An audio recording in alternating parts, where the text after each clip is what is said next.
Merci de votre fidélité. Bienvenue à Afrobeat News, spécial musique.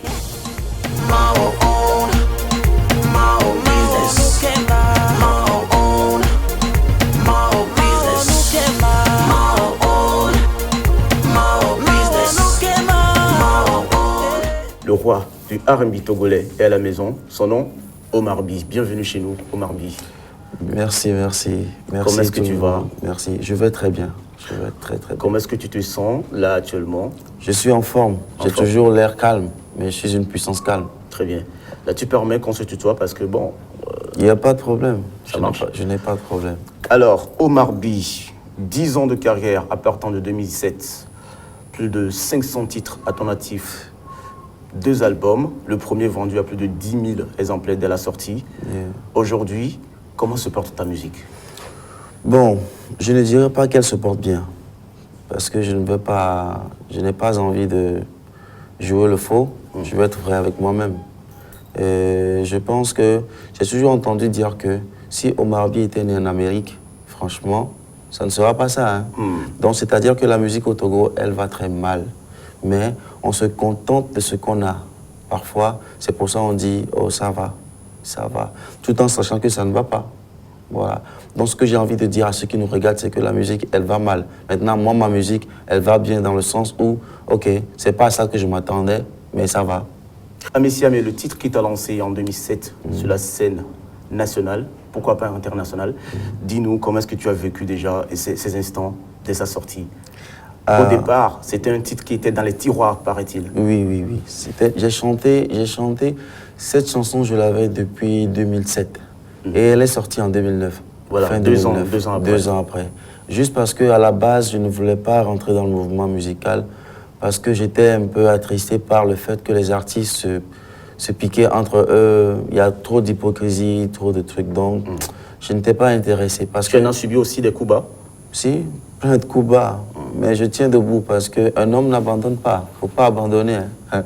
Si tu abandonnes, c'est-à-dire que c'est chacun pour soi, Dieu pour tous. Donc, si tu es pour toi-même, il faudrait vraiment que tu tiennes debout malgré tout. Donc, les coups bas, on en connaît. J'en ai tellement eu, mais bon, ça ne veut pas dire que je ne suis pas là pour jouer la victime.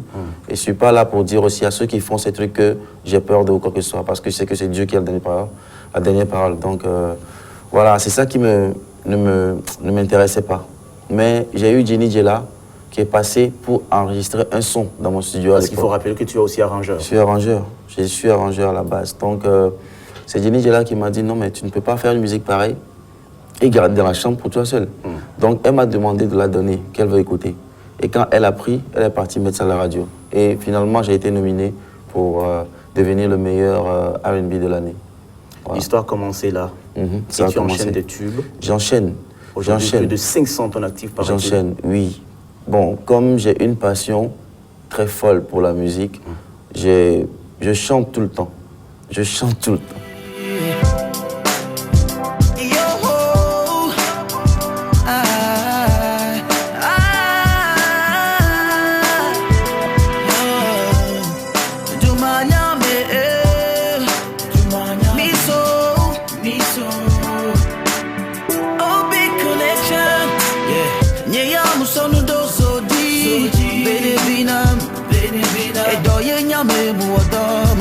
Zwaji bene binam Ofiombe ne ode kaba Ela bikaba Ola du kaba Yenti mufona kaba Ona nuke jane mano emonye twaji Mubenya ye Omuse gomina mo Osomo wafuta Omar B, on ne va pas le rappeler.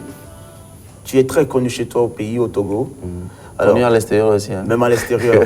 Qu'est-ce qui te permet de justement te dire que tu es très connu, tu es très représenté à l'extérieur? Non, représenté non, mais je suis connu. Lorsque je parle de représenter, je parle de ta musique en fait. Ah oui, d'accord, oui, bon. Tu sais, ce qui est très bien aujourd'hui, c'est qu'on a l'Internet. On a l'Internet. Donc si tu n'es pas suivi, tu sauras que tu n'es pas suivi. Si tu es suivi, tu sauras que tu n'es pas suivi. Tu es suivi ou bien tu n'es pas suivi. Donc l'encouragement que j'ai eu dans cette histoire de musique, si seulement si les gens tenaient leurs paroles,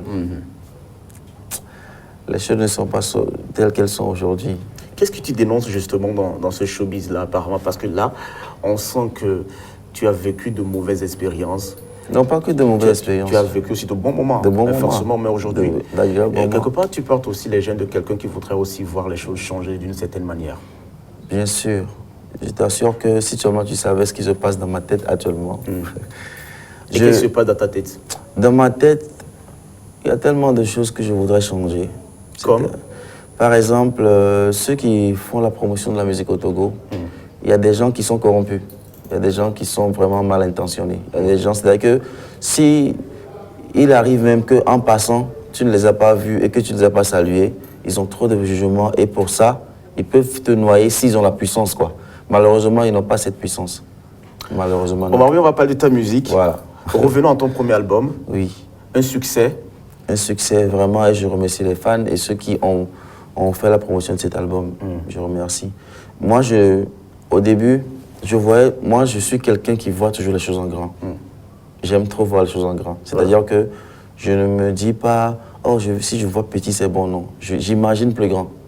Donc, tu vises loin, en fait. Je vise loin. C'est-à-dire que celui qui m'avait aidé, le monsieur qui m'avait aidé par rapport à mon premier concert, quand il m'a demandé si je voulais une maison, une voiture ou quoi, je lui ai dit non. Moi, je voudrais faire un concert pour prouver à mes fans que je suis capable d'assumer ce que je fais.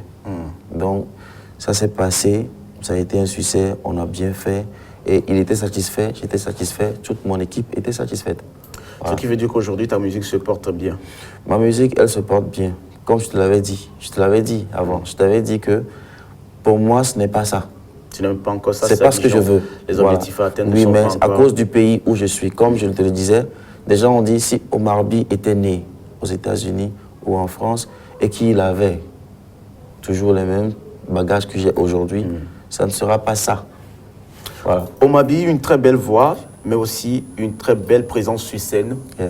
Quels sont tes plus beaux souvenirs dans le showbiz togolais? Mes plus beaux souvenirs, j'ai trop de beaux souvenirs. Je me rappelle encore sur la scène en 2010, quand la lumière était partie, parce que je prestais, et puis la lumière s'est éteinte. Il y a les fans qui se sont levés, toute la salle a commencé à chanter « Fofo si nous scellés », ça veut dire c'est « Adieu seule la force ». Et ils ont chanté jusqu'à ce que la lumière ne revienne. Et c'était au Palais des Congrès de Lomé? C'était au Palais des Congrès de Lomé. Je te dis qu'il y avait tellement de monde qu'il y avait encore plus de monde. Il faut le rappeler, tu es l'un de ces rares artistes à remplir ce palais-là. Si. 2 fois déjà. De ma génération, j'étais le premier. Okay. J'étais le premier à venir avec 3 singles et remplir le Palais des Congrès. Il faut demander à des grands frères qui ont commencé avant moi. Ils savent que ce n'est pas possible. Et ils ne l'ont jamais fait avant moi. C'est juste que les gens ne parlent pas. Les gens n'en parlent pas.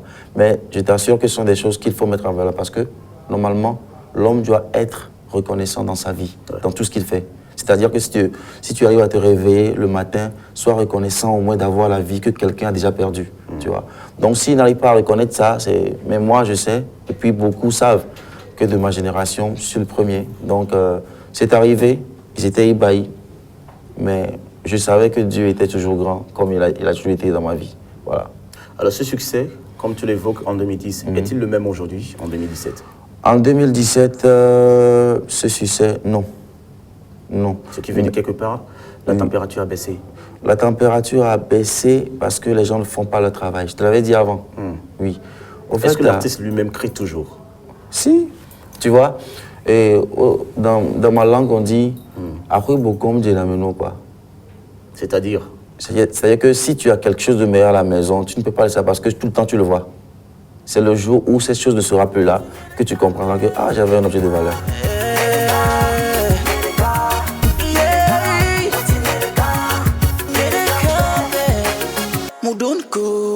Kuminona sibevina viurlona numfana dinam onam nwele olonam dona venam tu es parti sans me dire au revoir quel est job plenam nemanya ekimao je ne vis que pour toi quelle joie.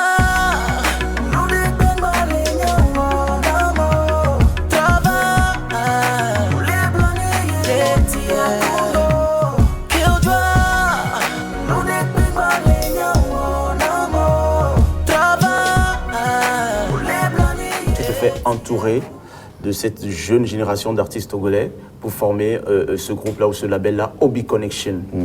Alors, à la base, il faut transmettre aussi aux générations à venir le savoir-faire d'Omar B. Si, je suis celui qui croit que les artistes se trompent en pensant qu'ils seront là éternellement. Il n'y a personne qui fait ça. Il n'y a que le Tout-Puissant qui a créé les cieux et la terre qui font ça. Et comment le label Obi se porte bien? Le label se porte très bien, Inch'Allah. Le label se porte très bien. Le label était là depuis longtemps. Ouais. C'est pourquoi tu verras dans mes chansons, je disais Obi Connection, parce que je remerciais cette puissance que Dieu m'a donnée par rapport à la composition. C'est que je m'écartais au marbi de Obi Connection en fait. Ouais. Donc Obi Connection, c'est un label de production où je suis déjà en train de mettre en place une maison de production, une maison de disques, pourquoi pas. Parce qu'on est jeune, on est ambitieux, on veut faire les choses en grand, pas en petit. Donc le label a commencé à recruter les meilleurs talents. Quand je dis meilleurs talents, c'est-à-dire que ceux qui sont avec moi actuellement, c'est les meilleurs. Je dis meilleurs parce que je sais ce qu'il vaut. Peut-être que les gens ne sont pas encore conscients parce qu'eux, ils ne le connaissent pas. C'est moi maintenant et mon équipe qui fera parler d'eux pour qu'ils puissent comprendre. Ok, baby mohé, Olava Ouamede baby, président Joël Desailly, baby mohé,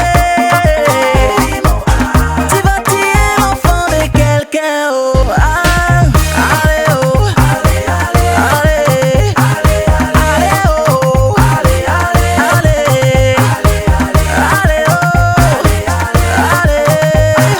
allez oh.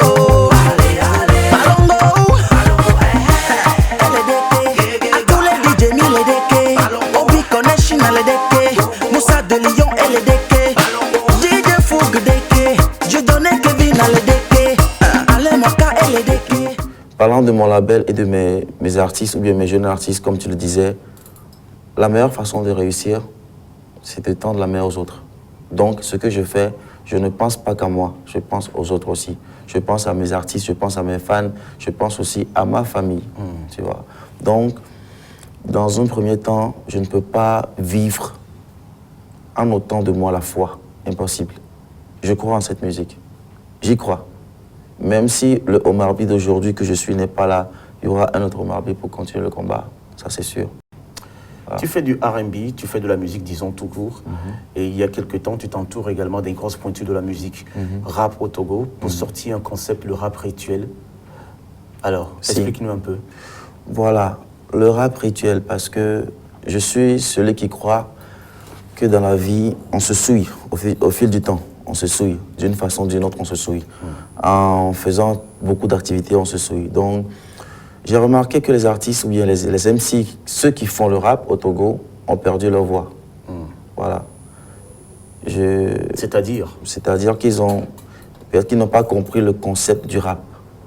Le rap, c'est que le rap, tu ne peux pas rapper à ne rien dire. Tu ne peux pas faire du rap sur 3 minutes, sur 3 minutes 45 ou sur 4 minutes sans rien dire. Il faut laisser de côté de l'ego trip et faire du rap à Non, caractère social ou citoyen, oui, en ou fait, éducatif. Oui, nous sommes. Ce que tu veux dire? Oui, je vais venir. Nous sommes dans un monde où tout le monde est libre de faire ce qu'il veut. Oui. Je n'impose rien. Mais je dis, on est sur une terre où il y a de la loi. Tu ne peux pas te mettre au marché, commencer à lancer la pierre partout. Tu vas heurter des gens, blesser des gens. Donc, il y a une loi qui dit, au marché, achète ce que tu as acheté et puis rentre chez toi. C'est ça la loi. Alors, qu'est-ce qui se cache derrière la philosophie du rap rituel? La philosophie du rap. Le rap... À la base. Voilà. Il n'y a aucun rappeur qui peut rapper sans faire de position. Il faut s'opposer à ce qui ne va pas. Nos frères n'ont pas de boulot. Ils ont été à l'école, ils sont diplômés, ils n'ont pas de boulot. Parlez-en dans les raps. Communiquez, parce que la musique, pour communiquer avec les autres, communiquez dans vos raps. Nos mamans sont ruées de coups, mis dehors, à cause d'une jeune fille qui arrive. Il y a des enfants qui sont à la rue, il y a nos sœurs qui sont violées. Ça ne va pas. Mais on ne peut pas tout le temps rapper, se jouer les boss et tout, les plus grands rappeurs, sans parler de la société. Parce qu'on n'est pas tombé du ciel, enfin. Il faut faire du rap engagé. Il faut faire du rap engagé, pas forcément engagé. On peut faire du rap commercial, comme on l'appelle, pour faire danser les autres. Mais on peut aussi faire, par exemple, Ayadouanejo. Ma chanson Ayadouanejo, c'est du R&B sur une rythmique qui va dans l'ambiance. Et pendant que je chantais, je disais Ayane Joe Miakpagbe, DJ. Le message était clair. C'était clair. Donc c'est que dans les chansons, on peut aborder des sujets qui peuvent en même temps faire danser et en même temps parler. C'est comme ça qu'on est arrivé, hein. Vraiment les Tupac Shakur, les Bob Marley, les plus grands chanteurs du monde, c'est comme ça qu'ils sont arrivés. C'est-à-dire que le monde même en général va mal. Donc si nous qui sommes dedans, ou bien nous sommes ceux qu'on appelle le monde, on ne peut pas faire un effort et qu'on doit tout le temps subir, jouer des pantins ou bien jouer des comédies, se tromper soi-même. À quoi ça rime? Donc je fais le rap rituel pour dire aux artistes et aux MC qui font le rap, levez-vous, écrivez les textes, apprenez, soyez humbles. Maintenant là, faites du rap. C'est-à-dire qu'il ne faut pas crier pour ne rien dire. Faites du rap. Parlez de ce qui ne va pas. N'ayez pas peur. Parlez de ce qui ne va pas. Très bien. Omar V, nous sommes pratiquement presque arrivés à la fin de cet entretien. On aurait bien voulu continuer avec toi, mais dis-nous d'abord, avant de nous séparer, quels sont tes projets à toi, à court et à long terme? Un album, un troisième en préparation, des spectacles, des concerts, des singles aussi à lancer. Alors dis-nous un peu. Je suis actuellement en studio et que bientôt, je vous promets un album digne de mon nom, digne de ce nom, et puis... Digne d'un retour également? Pas un retour, je suis là. Mon silence veut dire travail. Je suis là. Parce que je t'avoue que je suis tout le temps appelé sur scène, mais c'est parce que même les cachets ne m'intéressent pas. C'est-à-dire que je vois très mal qu'on paye quelqu'un qui vient de l'extérieur plus que moi qui suis dans le pays. Ça veut dire que je ne suis pas valorisé et je ne vais pas me mettre dans ça. Voilà. Je préfère carrément prouver. Voilà. C'est ça aussi que je te disais. Donc, à un moment donné, il faut savoir qui l'on est, il faut savoir ce que tu veux, savoir où tu vas, savoir même d'où tu viens. Voilà. Donc, je suis en studio pour mon album et très bientôt, d'ici quelques mois, vous aurez l'album. On fera un très grand concert. Inch'Allah, je vais prouver aux fans que, en fait, Omar B demeure. Je suis qui je suis. Voilà. Et le même. C'est ça même. Omar B, merci d'être passé à la maison. Ça a été un grand plaisir de t'avoir. Merci à vous. Je remercie aussi l'équipe de la télévision, New York TV. Je te remercie aussi et je dis à mes fans, je vous aime et c'est pour toujours. Voilà. Très bien, merci également à vous qui nous avez suivis. On se retrouve la semaine prochaine, mais jusque-là, on se sépare justement avec un extrait de ce titre, le rap rituel. Omar B était à la maison.